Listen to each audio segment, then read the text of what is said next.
When the jet reached 10,000 feet, it was clear why the country had cities where the rivers ran and why the valleys were populated. The logic of geography that land and water attracted man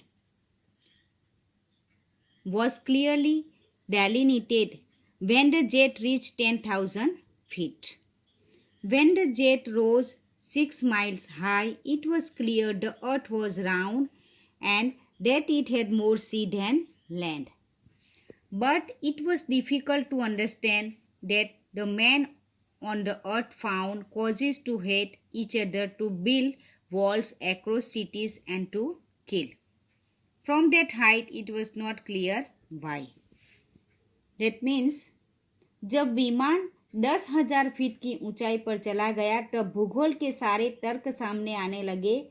कथाकार यह समझने लगे कि जमीन तथा जल ने ही इंसानों को अपनी ओर आकर्षित किया है, इसलिए कई सारे शहर नदियों के किनारे ही विकसित हुए हैं और घाटियों के संदर्भ में ही बातें सही है कि वहाँ पर आबादी कैसे इतनी घनी हो गई थी।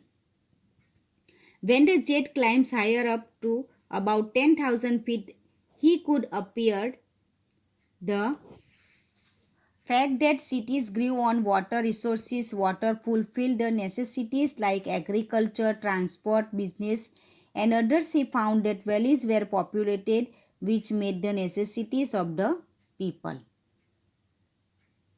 When the jet went above 6 miles, there is more water than land on the earth. While appreciating the geographical necessities of our planet, the poet is unable to understand the tendency of build borders, to erect walls, to create fences.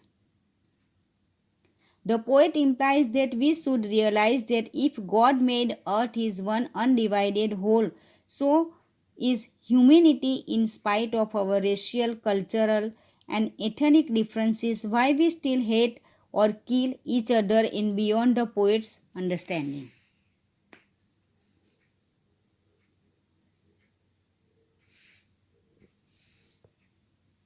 Now here the poem is finished. I give you the questions, answers, MCQs, all these things. You have to write this in the notebook.